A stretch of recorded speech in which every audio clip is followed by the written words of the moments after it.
महाभारत युद्ध के बाद क्या हुआ, ये हमें किसी ने नहीं बताया। महाभारत वास्तव में अब तक लिखा गया सबसे महान महाकाव्य है। इसका संस्कृति, रीति रिवाजों और यहाँ तक कि लोगों के व्यवहार पर भी गहरा प्रभाव है।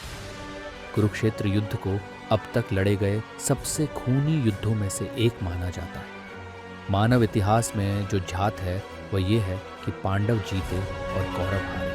क्या आपने कभी सोचा है कि पांडवों के जीतने के बाद क्या हुआ? कौन बचा? पांडवों ने हस्तिनापुर पर कितने समय तक शासन किया? आखिरकार उनकी मृत्यु कैसे हुई? आइए एक नज़र डालते हैं कि महाभारत युद्ध के बाद क्या हुआ था।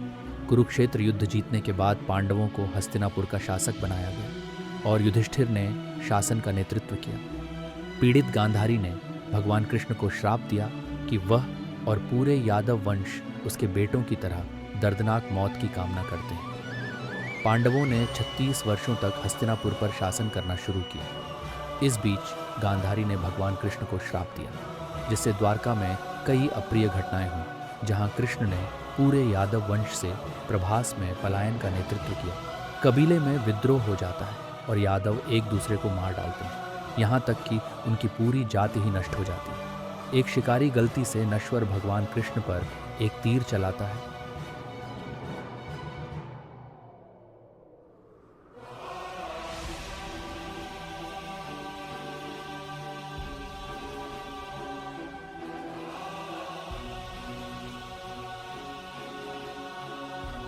और अंततः मार देता है।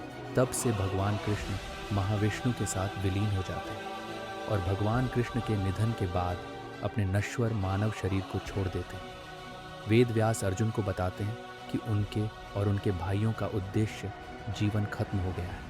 लगभग उसी समय द्वापर युग समाप्त होने वाला था और कलयुग शुरू होने वाला था। उसके राज्य में अराजकता और अधर्म को देखते हुए युधिष्ठिर ने परीक्षित को राजा के रूप में ताज पहनाया और द्रौपदी के साथ पांडवों ने स्वर्ग तक पहुंचने के लिए अंतिम तपस्या के रूप में हिमालय पर चढ़ने का फैसला किया। जैसे ही वे हिमालय पर चढ़ना शुरू करते हैं, एक आवारा कुत्ते का रूप उनके साथ जुड़ जाता है और वे मरने लगते हैं। इसकी शुरुआत द्रौपदी से होती है और भीम की मृत्यु अंत में होती है।